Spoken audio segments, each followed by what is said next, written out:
Colossenses 1:1. Eu, Paulo, apóstolo de Cristo Jesus, pela vontade de Deus, escrevo, junto com o irmão Timóteo, esta carta. Escrevo esta carta ao povo de Deus que mora na cidade de Colossos, os nossos fiéis irmãos em Cristo.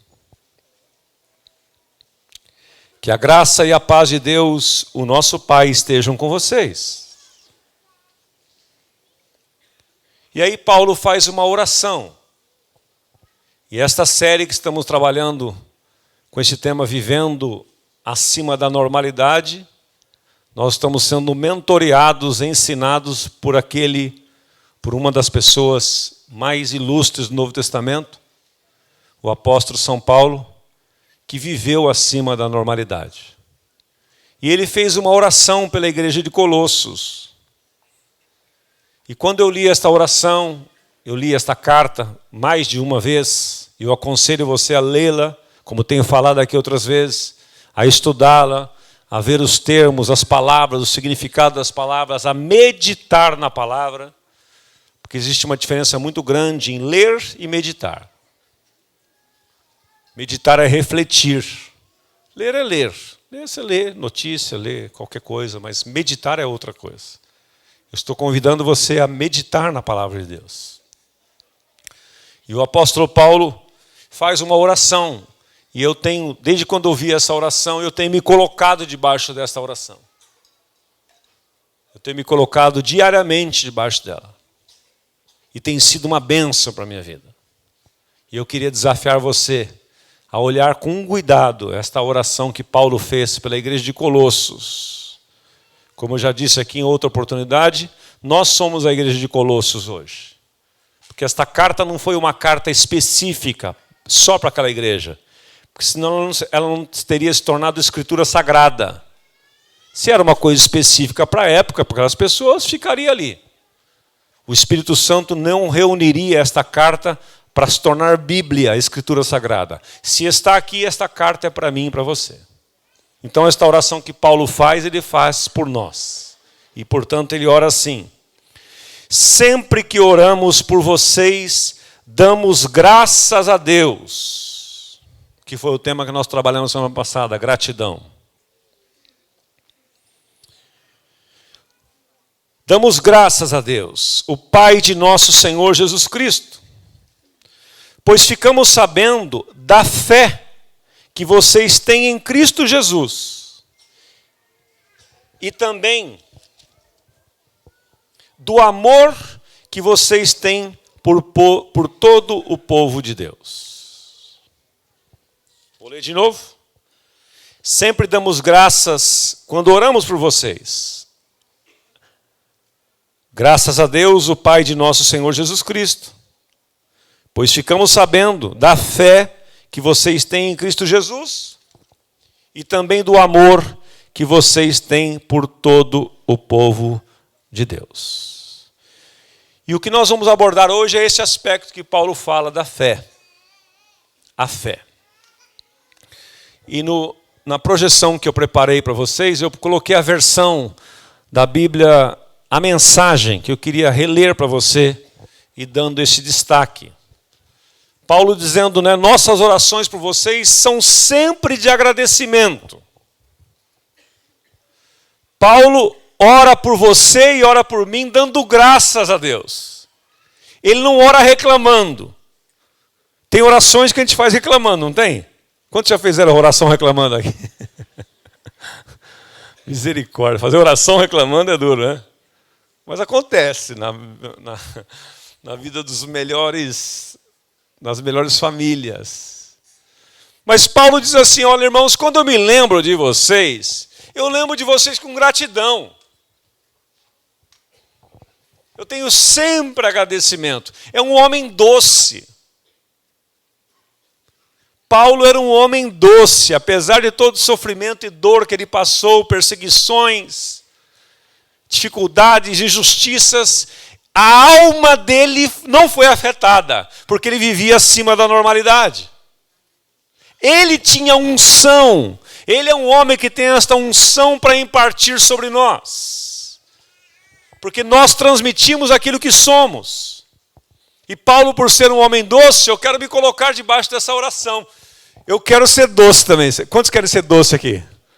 Porque eu sou meio azedo. Já falei semana passada, né? Eu não quero ficar reforçando o negativo meu aqui, mas eu sou meio azedo. Essa semana meus filhos, minha mulher me deram esse feedback. Pai, você está muito tenso. Calma, pai. Você fica tenso também, não? Fica? Então, mas eu quero doçura na minha alma, eu não quero tensão. Então Paulo faz essa oração de gratidão. E aí ele aborda um outro aspecto, porque não podemos deixar de agradecer a Deus, nosso Pai, a Jesus Cristo, o Messias, por vocês, e continuamos a receber notícias da sua fé alicerçada em Cristo Jesus. Sabe, meus irmãos, tem gente que tem fé na fé. Não funciona. Outros que têm fé nas pessoas. Também não funciona. Tem fé nos homens. Outros acreditam no dinheiro. Outros acreditam na força do seu braço. Não é uma fé alicerçada em Cristo Jesus. Esta fé faz a diferença. Esta fé alicerçada em Cristo Jesus nos leva a viver uma vida acima da normalidade, no andar de cima, como eu costumo dizer, no andar de cima. Chega de porão do navio. Eu quero ir lá no andar de cima. Eu quero ver o mar, o horizonte, as belezas naturais, as coisas lindas. Mas esta fé tem que estar alicerçada em Cristo Jesus. Não pode estar alicerçada na sua competência. Eu acredito muito em mim. Como diz o Cristiano Ronaldo, eu estou aqui. Tem hora que ele está lá e não resolve nada. Então não pode ter fé em si mesmo. A Madre Basileia Schlink dizia o seguinte: nunca acredite nas suas forças, porque elas não são suficientes. Acredite em Deus. Acredite na palavra, acredite em Cristo. Coloque a sua fé alicerçada em Cristo. Porque Hebreus 12:1 diz assim: que nós devemos, portanto, irmãos, vós que estão rodeados com uma grande nuvem de testemunhas, olhem para Jesus, o autor e consumador da nossa fé. Ele é o autor.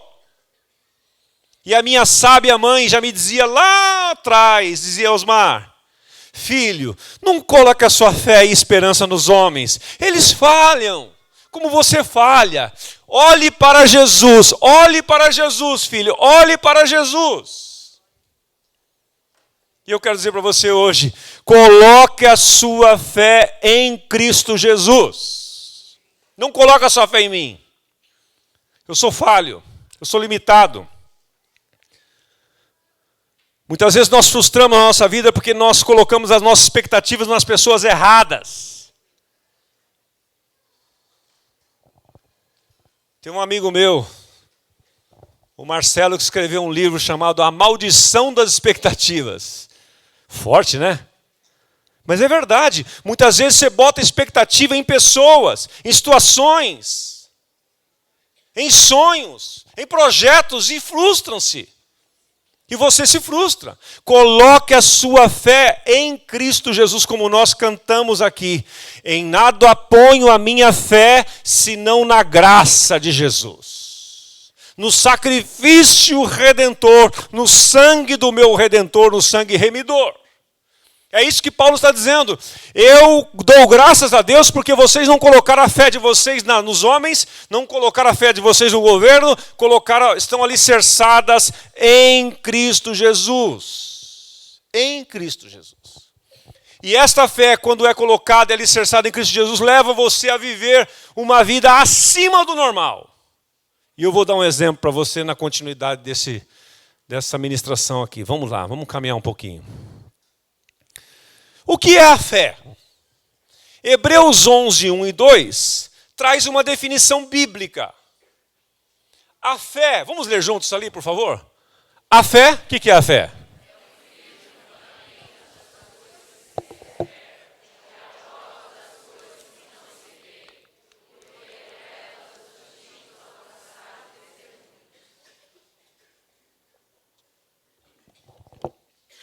Resume para o seu irmão do seu lado aí. Fala, eu aprendi hoje o que é fé. Fala para ele. Fé é isso aqui, ó. Fala para ele o que é. O que você aprendeu? Segundo o texto. Segundo a Bíblia. Pode colar assim, pode olhar de lado assim. Dá uma olhadinha para lá. O que é a fé? O que é a fé, afinal? O que é a fé? Você está vendo aquela imagem ali, ó? Dá para andar sobre as águas? Não dá. Mas se tiver um fundamento, se tiver uma ponte, você pode andar.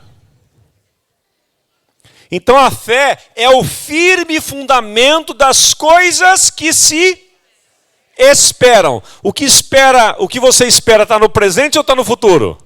Está no futuro. Fé é o firme fundamento das coisas que você espera e a prova das coisas que não se veem. E o escritor de Hebreus diz assim, olha, foi por causa dela, foi por ela que os antigos cristãos alcançaram ou deram o seu testemunho. Então, a fé, o que é a fé? É o firme fundamento das coisas que se esperam e a prova das coisas que não se vê hoje. Vamos elucidar um pouquinho mais na caminhada aí. Vamos lá. Para vivermos uma vida acima da normalidade, precisamos experimentar a redenção, que foi o tema da abertura dessa série, lá na ceia. Redenção. Praticar a gratidão e exercitar a fé. Quer viver uma vida acima da normalidade, uma vida no andar de cima da vida cristã? Você precisa experimentar a nova vida, o perdão de Deus, o perdão dos seus pecados, o novo coração, a redenção, o resgate para viver para Deus. Que quando você experimenta isso, você fica livre. E aí a fé, que é um dom de Deus, vem para dentro de você e te leva a viver numa outra dimensão. E aí então, por conta da redenção, você consegue praticar a gratidão. Mas não basta só isso, você vai precisar exercitar a fé. E eu coloquei algumas definições sobre fé. O que é a fé? É o firme fundamento daquilo que esperamos e a prova daquilo que não vemos, conforme diz Hebreus 11. Aquilo que eu espero, firme fundamento, e a prova daquilo que eu não vejo. A Bíblia de Jerusalém, a Bíblia católica, usada pelos católicos, uma versão muito interessante, diz o seguinte: a fé é uma posse antecipada do que eu espero. Preste atenção nessa expressão. É uma posse antecipada daquilo que você espera. O que é que você espera? Então você vai lá para frente pela fé, toma posse daquilo antecipadamente e vive e começa a desfrutar daquilo. Vamos dar um exemplo aqui. Vem agora a restituição do imposto de renda. Para aqueles que têm restituição, né? Tem gente que paga e depois paga de novo. Mas vamos pensar num caso comum. Tem a restituição do imposto de renda. Imagine que o seu banco fizesse uma promoção, coisa que eles não fazem, mas Deus é fiel, né? Pode fazer qualquer coisa. Mas eles falam assim, olha, eu posso antecipar a sua restituição. Aí você pergunta assim, mas tem juros nisso? Hoje tem, e é juros pesados. Mas talvez você tenha caído na graça do banco, ele foi sorteado. Olha, você pode ter a sua restituição antecipada. Ela seria lá para setembro. Pode ser amanhã cedo, que dia que é amanhã mesmo? Dia 22, né? 22 de junho, você chega na sua casa, tem lá olha, você pode antecipar a sua restituição. Ou seja, você pode tomar posse de algo que era lá para frente, você pode tomar posse hoje. A fé é isto, é uma posse antecipada de algo que não aconteceu ainda. E isto é maravilhoso, a vida de fé é uma vida de liberdade. de liberdade. E eu vou usar um exemplo muito legal aqui, que você conhece bastante, mas vai trazer muita clareza ao nosso coração. O Oswald Chambers, que tem um livro que eu recomendo para você na nossa livraria, um dos melhores livros que tem sobre vida devocional, chamado Tudo para Ele, ele dizia o seguinte, que a fé é o elo que liga a nossa insignificância à onipotência. Eu e você somos insignificantes. Nós somos fracos, falhos, frágeis. Mas o nosso Pai Celestial, o nosso Deus é onipotente. Então o que é a fé? É este elo, é este conduíte, é este cabo que liga a insignificância do homem à onipotência divina. Isto é a fé. Caminhando nas definições aí, Santo Agostinho dizia que a fé consiste em acreditarmos no que não vemos e, como recompensa, vermos aquilo que cremos. Você acredita, você busca, você acredita naquilo que você não vê e, por consequência, você recebe aquilo que você está crendo. George Miller foi um dos maiores heróis da fé dos nossos dias. Ele dizia o seguinte, que o campo de ação da fé começa onde as possibilidades cessam e onde a vista e a percepção falham. Enquanto está tudo em ordem, enquanto está tudo sob o seu controle, você não precisa de fé. Você está com uma dor de cabeça e tem lá um analgésico bom em casa que você sabe que resolve, você nem ora. Certo ou não? Para que vai orar? Está dentro da sua possibilidade.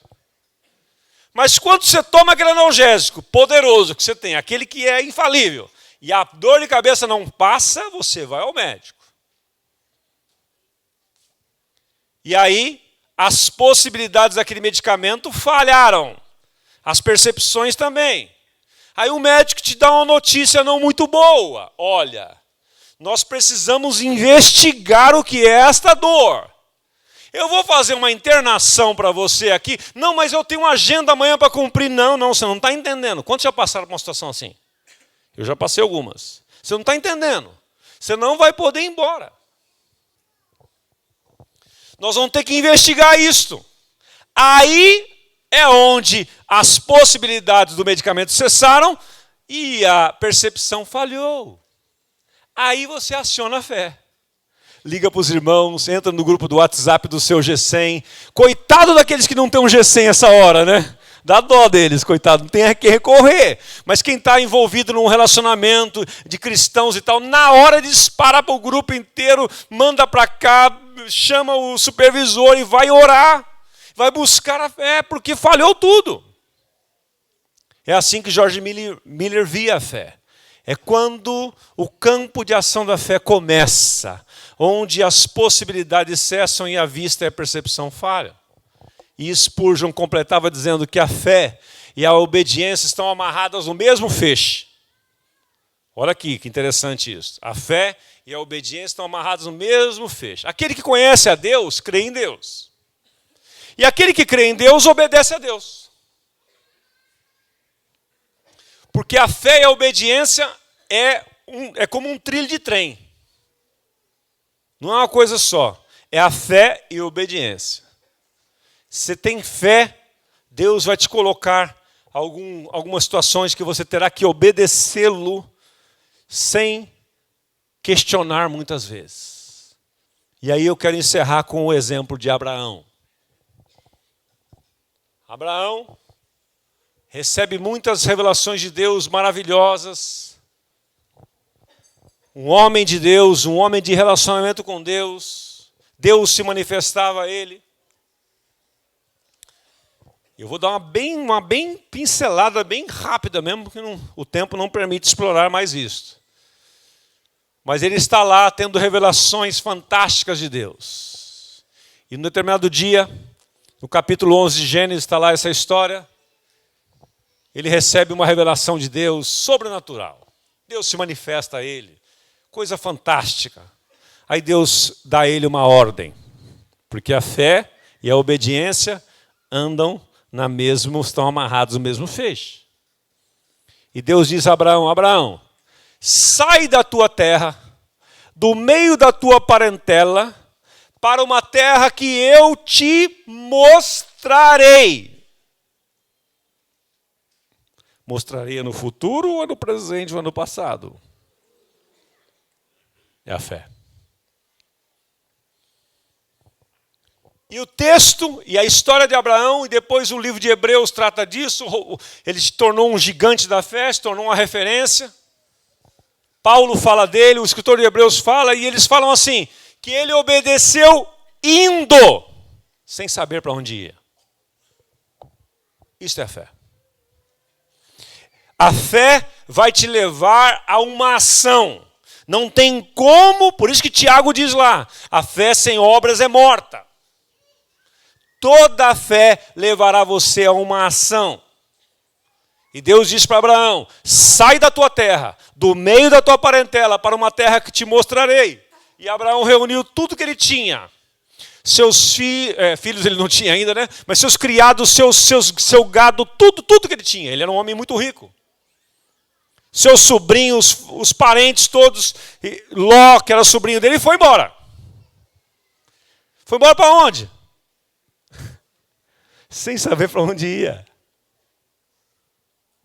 Você quer viver pela fé? Quantos querem viver pela fé aqui?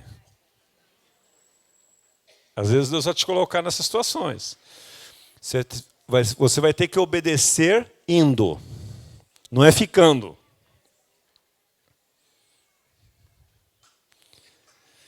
E lá na frente, põe para mim o próximo slide. Assim, eu vou falar sobre a origem da fé. A origem da fé é esta, tão simples. A fé é um dom de Deus. Não tem como eu vou produzir fé, eu vou ficar em casa agora, vou fazer força, eu vou gerar uma energia que vai... Não, a fé é um dom. É um presente de Deus, Efésios capítulo 2, versículo 8. Pela graça sois salvos por meio da fé. Isto não vem de vós, é dom de Deus. Não vem das obras para que ninguém se glorie.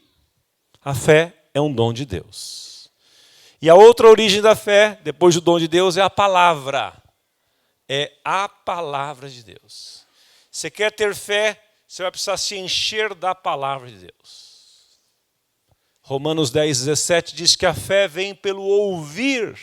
E ouvir a palavra de Cristo. Ouvir a mensagem de Cristo. Ouvir o evangelho, ouvir a palavra, meditar na palavra, memorizar a palavra, falar a palavra para os outros. Isto vai gerando a fé. Porque conforme você fala a palavra, você lê a palavra, isso vai alimentando você. E a origem da fé está na palavra. E foi assim que Abraão passou pela maior prova da sua vida. Lá no capítulo 22 de Gênesis.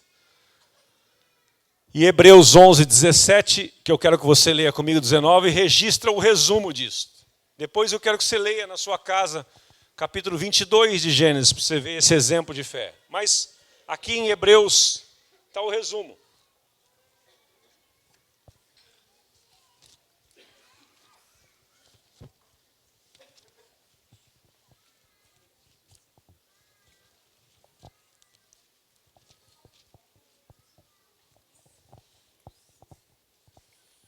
Dentro da galeria dos heróis da fé, há um destaque especial para Abraão.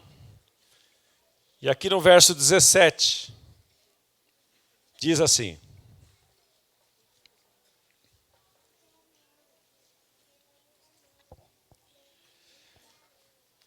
foi pela fé que Abraão, quando Deus o quis pôr à prova, ofereceu o seu filho Isaque em sacrifício.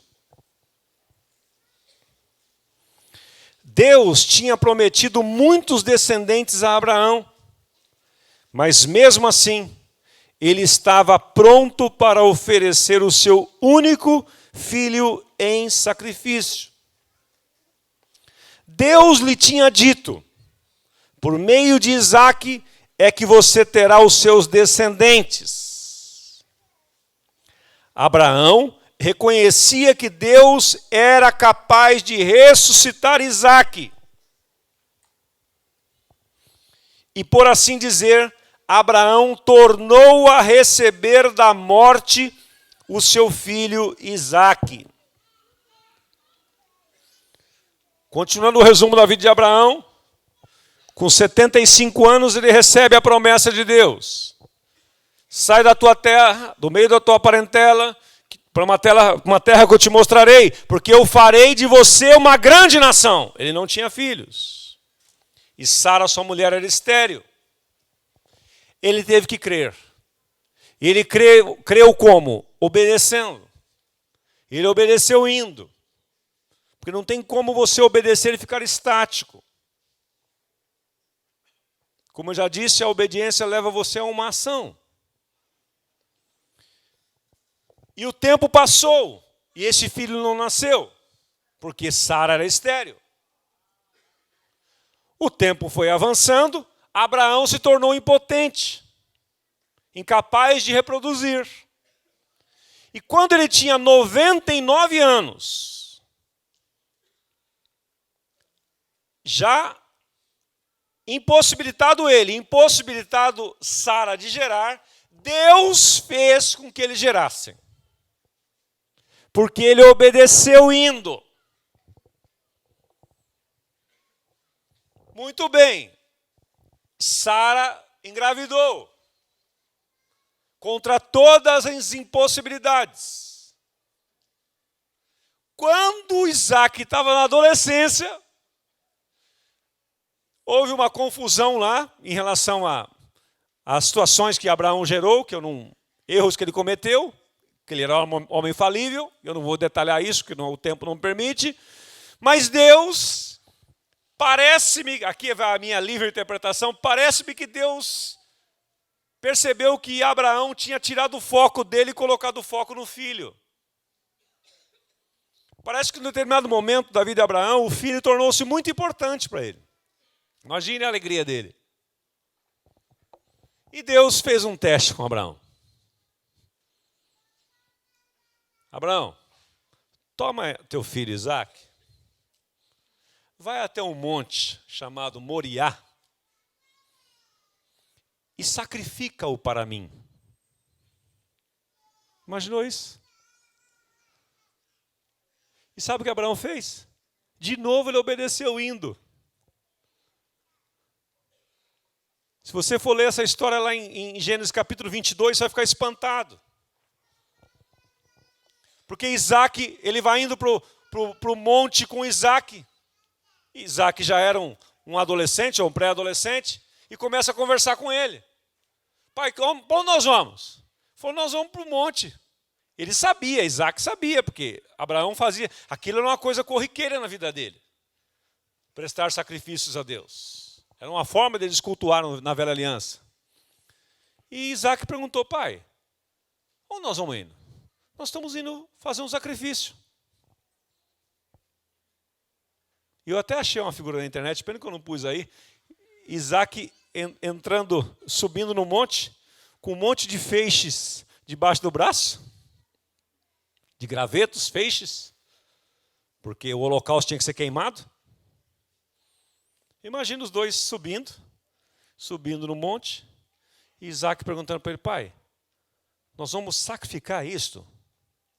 Isto. Aonde? No Monte Moriá. Chegou lá no Monte Moriá, Isaac fez uma pergunta fatal para ele. Pai, os feixes estão aqui, o altar está ali, está faltando alguma coisa. Cadê o novilho? Coloque-se no lugar de Abraão. Mas ele não recuou. Ele não recuou. Ele entregou. Eu não sei como é que foi esse diálogo.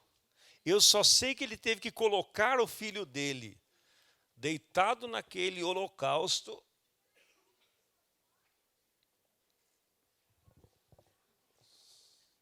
Que é aquela cena ali. Pegou a arma chamada cutelo. Eu não sei como é que foi esse diálogo. Eu só sei que foi assim, que está escrito. E na hora que ele está para sacrificar o seu filho, o anjo vem. Abraão, Abraão, Abraão, Abraão. Pode parar. Eu sei que você é obediente e você crê em Deus. E na mesma hora, o cordeiro grita ali do lado, e aí há a substituição. Por isso, quero chamar a atenção para você, para essa palavra aqui. Ó. Volte lá os seus olhos, por favor. Versículo 19. Abraão reconhecia que Deus era capaz de ressuscitar Isaque. E por assim dizer, Abraão tornou a receber da morte o seu filho. Deixa eu dizer um negócio para você. Quantos músicos já podem subir aqui, por favor? Deixa eu dizer um negócio para você. Para Deus, Abraão sacrificou Isaque. Para Deus, esse sacrifício foi feito. Não foi a execução, não derramou sangue, mas Deus olha o coração. E Deus viu que se o anjo não viesse ali e intervisse naquele momento, ele iria mesmo sacrificá-lo. Porque Abraão estava cheio de convicção, não importa, Deus falou comigo. Eu sei em quem tenho crido. Como disse Jó para sua mulher também, outro que viveu acima da normalidade. Eu sei que ele é poderoso. Eu sei, talvez ele até tenha falado, a interpretação livre minha aqui agora, talvez ele tenha até falado para Isaque, meu filho, é o seguinte, deixa eu abrir o jogo com você aqui. Deus mandou eu sacrificar você e eu vou fazê-lo. Sabe por quê, meu filho? O nosso Deus é tão poderoso que quando nós o obedecemos, Ele restitui para nós aquilo que nós entregamos a Ele. E Ele é poderoso, filho, para até dos mortos ressuscitar você. Portanto, eu vou sacrificá-lo como Ele me pediu. Sabe, meus irmãos, a fé é isto. A fé e a obediência andam num trilho. Se você quer ter fé, se você precisa de fé, você vai ser colocado à prova, e eu também, para nós obedecermos. Que como diria o velho Churrarim, quando esteve aqui alguns anos atrás, a obediência libera o poder de Deus. Se você quer ver o poder de Deus agindo na sua vida, haja em fé. Não trabalhe pelas circunstâncias. Eu não sei que circunstância está vivendo. Eu não sei qual é o seu Isaque. Eu sei qual é o meu. Aliás, tem mais de um.